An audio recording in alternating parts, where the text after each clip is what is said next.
Now, the Roma Wine Company of Fresno, California presents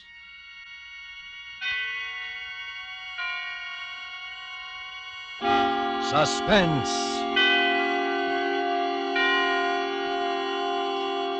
Tonight, Roma Wines bring you A Shroud for Sarah, starring Miss Lucille Ball, soon to be seen in Metro-Goldwyn-Mayer's Technicolor musical Ziegfeld Follies. Suspense, radio's outstanding theater of thrills, presented for your enjoyment by Roma Wines. That's R-O-M-A, Roma Wines. Those excellent California wines that can add so much pleasantness to the way you live, to your happiness in entertaining guests, to your enjoyment of everyday meals.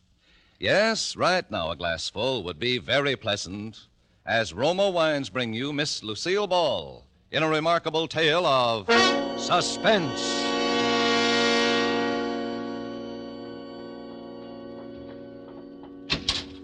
Oh, Sarah? Sarah! Come in, George.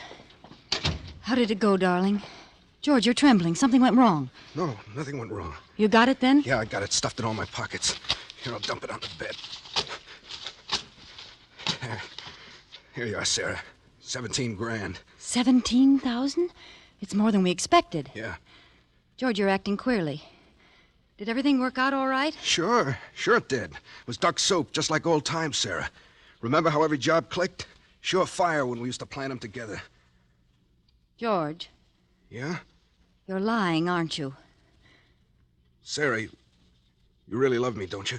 Do you have to ask? Would I have come back otherwise? 10 years is a long time. I thought you'd be changed. I never thought you'd come back like this out of nowhere. I don't even know what you've been doing, where you've been living, what name you're using. You haven't told me a thing about yourself. I will, George. I will, as soon as we get out of this apartment. As soon as we're really together, darling. That's the way you want it, isn't it, Sarah? Of course. Why do you think I never got a divorce? I didn't, you know. I didn't even consider it. No, you didn't. And you could have. You certainly had a right with me up for 5 years on a felony. I'm glad you waited, Sarah. You won't regret it. I'm sure I won't, George. But let's not talk about that now. We have a train to make. You know, Sarah, you're as good to look at as you were 10 years ago. Oh, you're just making talk, George. And you haven't answered my question. I want to know what went wrong. I'd given up hope, Sarah. I didn't expect to see you again. But I came back. I've done 2 stretches, Sarah. 9 years in jail out of 10. I wouldn't have pulled another job if you hadn't shown up. You won't go away again, will you? Only with you, George. Sarah, the scent of your hair. I used to dream of it. Those long nights in jail. Now it's real. Holding you like this. With your hair in my face. George, you're hurting me. Your arms. I'm sorry. It's just that I'm so afraid it isn't true having you again. I want to hold you tight forever. George, what happened? What went wrong? Sarah, I had to kill a man. Well, haven't you got anything to say? Only the obvious. It's murder, then. That changes my plans. Your plans? My plans for us. You're going to stick with me, aren't you? Of course. I didn't come back after 10 years only to run right out again. And we must think this out carefully. Are you sure you left no clues? Only the gun. I wiped it off clean and left it there. It's a gun I picked up years ago. No way to tack it on me. Fingerprints? Gloves. Well, then there's nothing to worry about. Only if they happen to pick me up on suspicion. I see. Are they after you now, George? Of course not. Nobody heard the shot. There was nobody in the building but that bald-headed bookkeeper. He hadn't gone home. Must have stayed to get his books in shape for the morning. My luck. And you weren't followed or chased? You don't think I'd have come here if they were after me? I'm sorry, George. I know you wouldn't. You're not sore at me, then? We can go ahead just as we planned? Our train leaves in an hour. We'll pick up the tickets at the station. Sarah, it's hard to believe in an hour we'll be on the way to Florida, you and I. Yes, George. Just the two of us. In the warm sun. It's a dream I've had for 10 years, in and out of jail. I figured it would always be a dream. You know, it's funny. What's funny? There's a bald-headed man lying dead over there at the finance company. He's finished. And we're just beginning. I never killed a man, Sarah. Never before. You'll do all right from now on, George. You'll forget about that thing. I'll help you forget it. Yeah. But we've got to hurry now. Put your hat on. And I'll go over and pick up the tickets. I thought we'd go to the station together. Well, silly, I've got to dress. Yeah, well, the Sunset Limited leaves at 8 o'clock. There's only an hour. I know. I'll dress and pack and meet you in 30 minutes at the train gate. Have you any money? Here, Take some of this. I'll put the rest in the valise and bring it in a cab so it won't be found on you if anything happens. Why didn't you come back before, Sarah? I didn't realize it till this minute. I've been like an orphan for 10 years.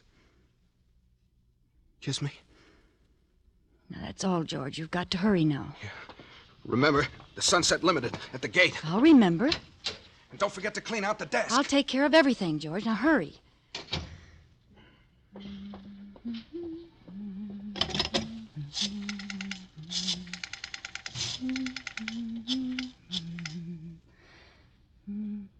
Hello?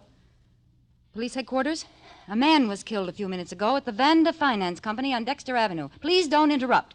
If you go to the LaSalle station, you'll catch the murderer at the Sunset Limited train gate. His name is Monk, George Monk.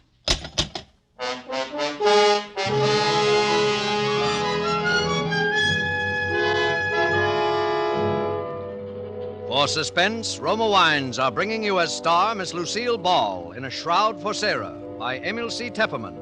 Roma Wines' presentation tonight in radio's outstanding theater of thrills, Suspense.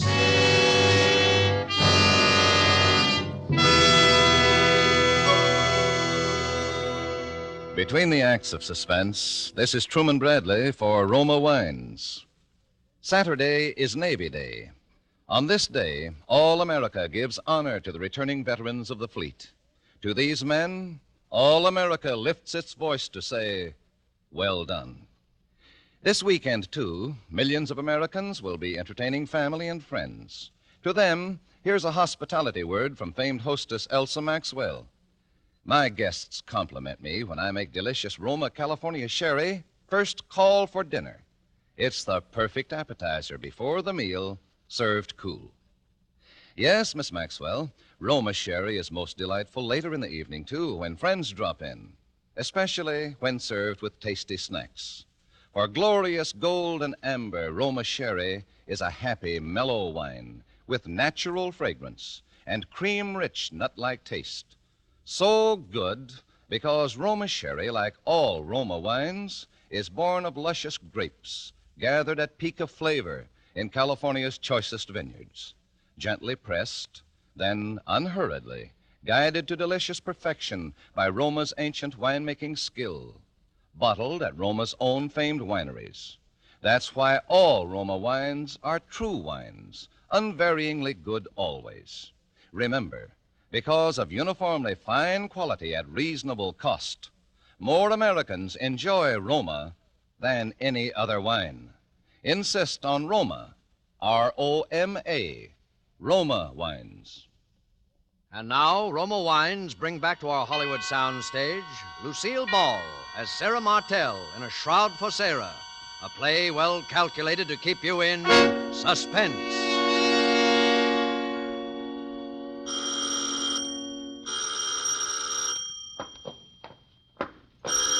Coming. I'm coming. Oh, I knew it was you, Sarah.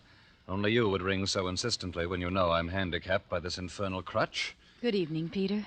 How's our next governor? Aren't you going to kiss me? I've been away 3 days. Is it necessary, my dear? Peter, are you going to let the neighbors see me standing out here with this valise? Kiss me, you idiot. You can stand it if I can. Very well. Satisfied, my dear? Now that we've performed for the neighbors, shall we go in? The city's underworld, it appears, has broken out again with a new wave of violence, robbery, and potential... I see you've moved the radio again. I moved it nearer the easy chair. This crutch makes it hard for me to get around. I hope you don't mind, my dear. I mean, it's being more convenient for me. Is that the news? I want to hear it. Police are seeking George Monk, an ex-convict who shot and killed the finance company bookkeeper and escaped with $17,000 in cash. What do you want to turn that The up bookkeeper for? had It's evidently nothing been but a surprised sordid by the murder. robber Oh, shut up. and shot without warning. But there's a mystery angle here which sets this case apart from the ordinary holdup. Police are seeking an unidentified woman who tipped them off a few minutes after the murder, naming George Monk and telling them just where he could be picked up. Unfortunately, one of the officers sent to apprehend the murderer was recognized by Monk, who made his escape in the crowded railroad station. What's the matter, my dear? Why did you turn the radio off? You look as if you'd seen a ghost. Leave me alone, Peter. Well, well, what sort of villainy were you up to in Chicago? Sarah, come back here. Where are you going? I'm going up to my room. I want to unpack. Good night, Peter. Burglary in Chicago. Mysterious woman who tipped off the police. Just a moment, Sarah. I said good night, Peter. $17,000. Sarah, I want to know what's in that valise. Why are you hanging on to it like that? Stay where you are, Peter. Don't come up these stairs. What's wrong? Are you afraid to let me see what's in that valise? No, I'm not afraid. Just don't come up any closer. Well, that same little pistol of yours. Would you shoot me with it again, my dear? If you come a step further. Drop the gun. You're not going to shoot me now, just before election. You want to be the governor's lady, don't you? Stand still, Peter. I'm sorry, Sarah. I've got to know what's in there. You take another step, I'll shoot. You're a fool, Sarah. Clever and ruthless, yes, but nevertheless a fool. Look at all the terrible things you've done to satisfy your ambition. Even murder now. And it's all been a waste of time. What do you mean? Did you know that the results of the popular poll were published today? Well? It gives Stephen Archer a 15% edge over me. And not only that, but the incumbent governor, the man we're both trying to beat, ran ahead of the two of us in the poll. You're not lying about that? Of course not, my dear. How did you expect to beat Stephen Archer and his money? We're broke. No, Peter, we're not broke. Oh? You mean you have $17,000 in that bag? I'm going to be the governor's wife, I tell you. There's nothing that could stop me. Nothing. I believe you, Sarah. Why, I believe you would even murder Archer if you had to.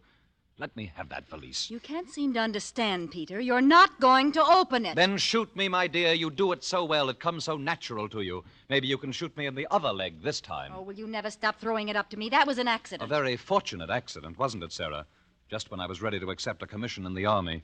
You didn't want to be the wife of an Army captain. Your ambition ran higher than that. You wanted to be the governor's lady. Now, Sarah, I'm going to see what you have there. And you're not going to do anything about it. Get away from me, Peter! No, Sarah, you're going to give them to me.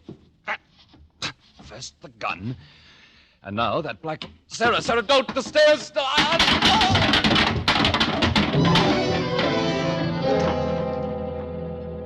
Sarah. Oh, Sarah.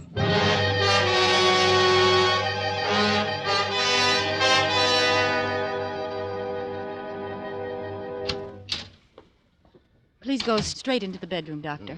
Peter fell again and hurt his leg in the same place. Now, look here, Mrs. Martell. What's the use of keeping up this deception between ourselves? You know and I know that your husband didn't fall the last time. That was a bullet wound in his leg. Dr. Varney, you promised never to mention that bullet wound. And you promised to pay me, remember? $10,000. Where's the money? Don't worry, I have it. Oh, well, that's different. Where is it? I'll take it now. Later. Please go in now and take care of Peter. Did you shoot him again? Of course not. That was an accident the last time. I was examining the pistol and it went off. Oh, yes, of course. That's the story, Mrs. Martell. And for $10,000, I'll gladly subscribe to it. But I must have that money. I need it. I won't touch that leg till I get the money. All right, I have it here. Oh. There. That's $10,000. Now hurry in there and take care of Peter. Afterwards, I'll want to see you in here. There may be another matter that I'll want you to handle for me. Yes, there's $10,000. Another matter? You are also the physician for Stephen Archer, aren't you? Yes. You've been attending him every day during the campaign. I understand his heart needs attention. Look here, Mrs. Martell. Stephen Archer's running against your husband for governor. I wonder when you originally called me in, did you know I was Archer's physician? Could be.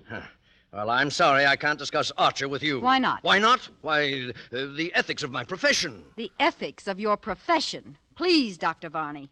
If your fellow practitioners knew what I know about you, you wouldn't have any profession. I won't listen to any more from you. I'll take care of that leg of your husband's, but more than that, no. Oh, but I'm sure you'll change your mind, Doctor. Whatever your proposition is, the answer is no. Even if I were to offer $50,000? $50,000? There, now, I knew you'd be interested. Now run inside like a nice fellow and tend to Peter. I must go out for a few minutes, but please wait for me. There's an appointment I must keep. I won't be long.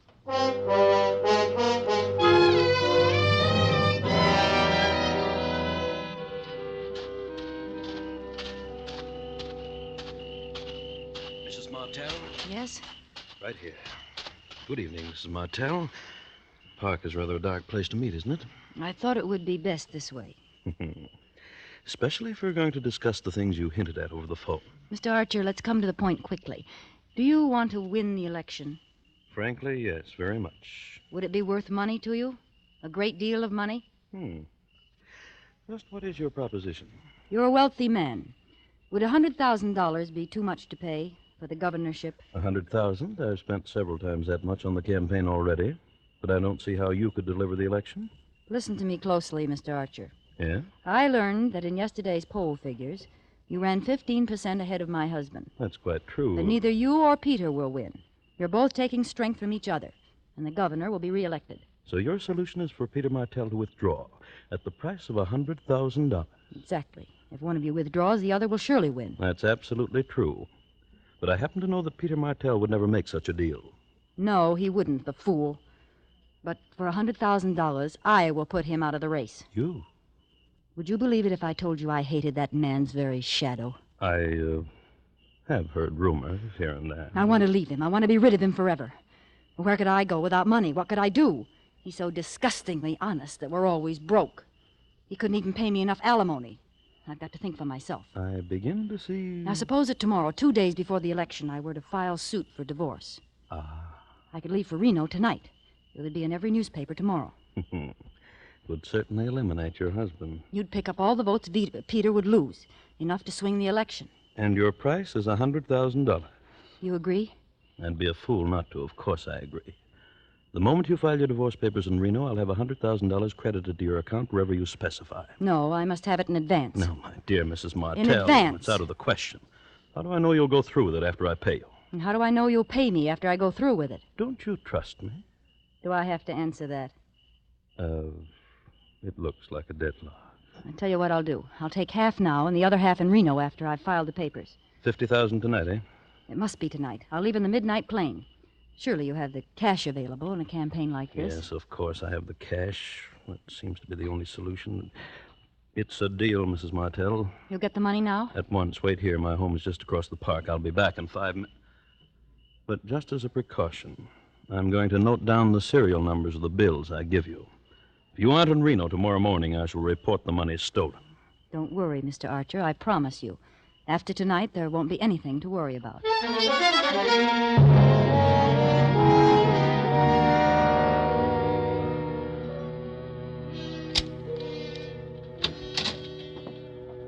Still waiting for me, I see, Dr. Varney. Well, it took a long time. I was just deciding to leave. You took care of Peter all right? Yes, the wound opened up again. It was painful, but not as bad as it looked. He'll be up again by tomorrow. Thank you, Doctor. Oh, you said you wanted to talk to me. Yes, I have a little proposition for you. You mentioned $50,000. Yes. Yes, I have the money in my handbag. Here.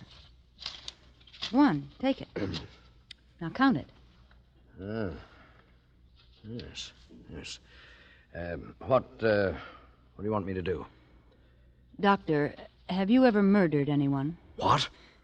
I said, have you ever murdered anyone? Why, you're joking. You'd hardly call murder a joke. What are you suggesting? You are Stephen Archer's physician. You stop at his home every night and check his heart. And you give him a sedative. No. I'm going out of this house, Mrs. Martell, and I'm never coming back. Before you go, Doctor, I'll take that money back. $50,000, Doctor. It's a lot of money. Yes, I know just how deep you are in the red. $50,000 will put you on your feet again. Well, And you'll have the friendship of the wife of the next governor. You want me to give Archer an overdose of sedative, huh? I knew you'd be reasonable, Varney.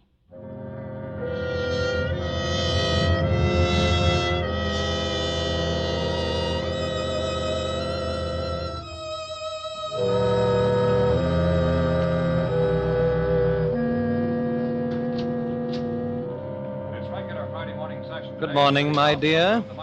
I see you're at the radio already. Aren't you up early today? I thought all the Borgias slept late. I wanted to hear the news. Indeed. Could it be a person by the name of George Monk that you're so anxious to hear about? What do you mean? Why do you mention that name? The black valise, my dear. Remember, I'm still anxious to know if it contains $17,000. Have you taken the newspaper in yet? No? Well, I'll get it. There'll be something in this morning's paper that I'd like you to see, my dear. Stephen Archer, candidate in the three-cornered race for governor, was found dead in his bed, apparently from an overdose of sedative. All indications point to accidental death, except for the fact that a large sum of money was missing from the safe. However, if the money was stolen, it'll do the thief no good, for the serial numbers were carefully noted down on the desk pad on Mr. Archer's desk. What was that? Archer dead? Yes. Sarah, I read the signs of your fine Italian hand. Did you have a hand in it? Peter. So now Archer's votes will drop in my lap, huh? You'll be governor, Peter. Sarah, I think I'm going to kill you. Put that crutch down! No, my dear. You needn't run away. I was just rehearsing. I'm not ready to kill you yet. Perhaps someone else will do it first. I'm going to wait for the result of my experiment. Experiment? What do you mean? See, here. What? What is it, Peter? Just an ad in the personal column. I had it inserted in every newspaper between here and Chicago. Let me see that. It's the first ad in the column with display space around it. I wanted to make sure it was seen by the right person. Read it, Sarah, read it. All right, if it makes you happy, I will read it. George, was her name Sarah? Or did she use another name? I mean the one who left with the little black valise and all the money in it. If you have at least 17,000 reasons to find her, and if the traveling isn't too difficult under the circumstances, I suggest you come to Capital City. The address is... Peter, you didn't! Isn't it cleverly worded, my dear? I had to phrase it so that only George Monk and no one else would catch its meaning. You put this ad in all the papers? Exactly. You see, my dear, if that little black valise did not contain $17,000, you have nothing to fear. But if it did, well, then I may be spared the chore of killing you. I'll let George do it.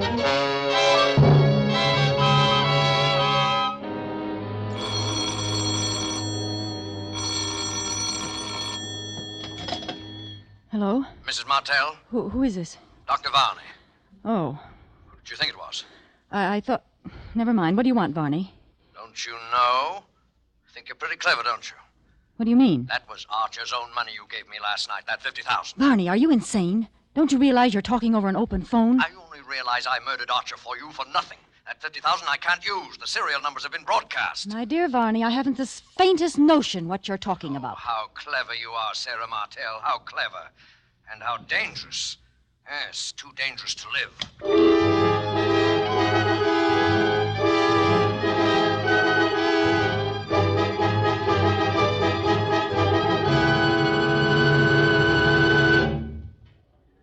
The medical examiner's all through with the body, Inspector. All right, O'Connor, all right. Then I guess we're finished, too. Tell Mike to be careful with the body. And put down in your report, dead on arrival, murdered by person or persons unknown. I'll sign it when I get downtown.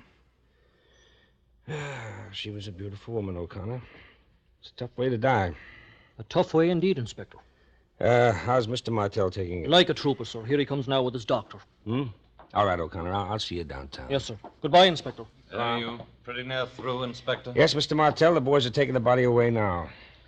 May I say, Mr. Martell, that you have my deepest sympathy in this bereavement of yours. Thank you, Inspector. Oh, by the way, do you know Dr. Varney? Oh, yes. How do you do, How Doctor? do you do? A ghastly business, Inspector. Yes, indeed, and we'll do everything in our power to lay that murderer by the heels. Inspector, Yes, Dr. Varney? have you any clues, anything definite to go on? Well, if you don't mind my talking about it now, Mr. Martell. Oh, it's all right, Inspector. I'm afraid I'm going to have to listen to a good deal of talking about it. Might as well get used to it. A very wise and courageous way to look at it, Mr. Martell.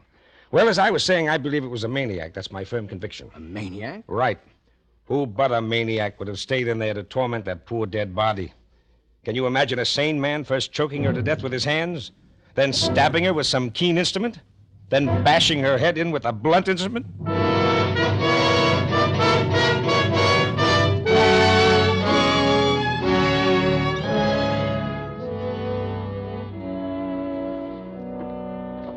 Well, Varney, that was quite an ordeal. It was terrible.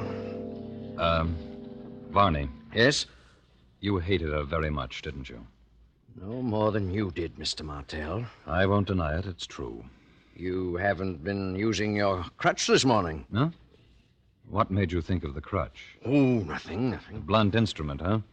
That's all right, Varney. I don't mind your asking. I was thinking along the same lines myself, only it was the keen instrument I had in mind, say a scalpel. Now, look here. Skip it, Varney. I was just making conversation. Oh. You know, there's something I don't understand. Yes, Varney? Yes? Yes? Nothing at all, nothing. I know what you want to ask.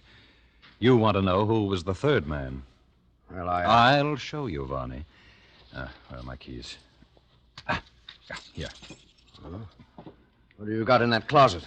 A guest, Varney. Shall I say, an invited guest? You can come out now, George. The coast is clear. Thought you meant to bury me alive in there. Tell, who's this man? Dr. Varney, George Monk. Shake hands, gentlemen. No? Very well.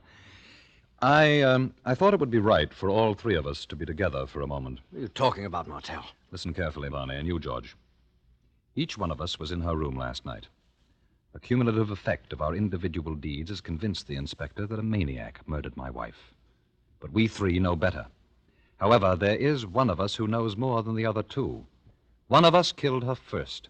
I say first because the other two were not one whit less murderers for the fact that she was already dead. The three of us.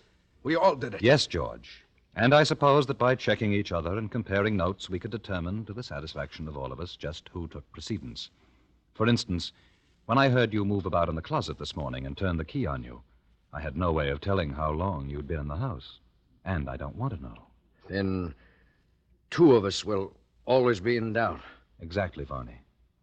Do you agree to it? Yes. And you, George? Yes. Then, goodbye, gentlemen.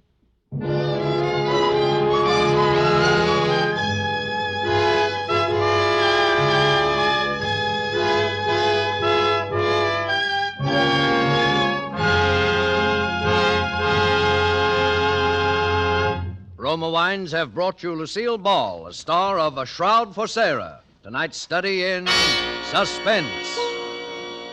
This is Truman Bradley for Roma Wines, the sponsor of Suspense. When unexpected guests make a mealtime call, well, anything can happen. Famed hostess Elsa Maxwell makes this timely suggestion. Invite them to stay for potluck and make the dinner exciting by serving Roma California Burgundy. For no matter what the dish, the fruity fragrance and piquant taste of robust red Roma Burgundy makes the food so much more enjoyable, adds friendliness to the table talk. That's right. Glassfuls of good Roma Burgundy, served cool, makes any simple meal more exciting, more delicious. But don't wait for unexpected guests. Try Roma Burgundy with dinner tomorrow. You'll enjoy this vintner's masterpiece.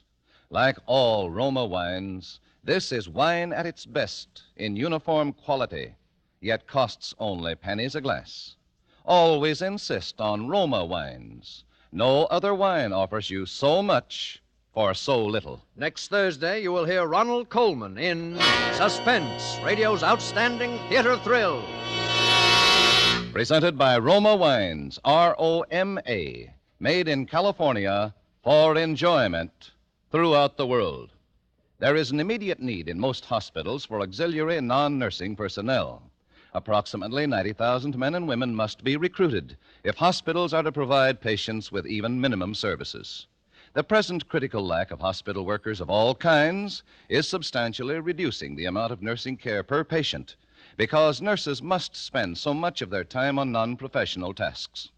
Although the need varies in different sections of the country, there is an overall need for orderlies, laundrymen, chefs, electricians, plumbers, janitors, and so forth. Men and women, both skilled and unskilled, who want to work in a hospital in any capacity, can now get secure, well-paid jobs with a post-war future.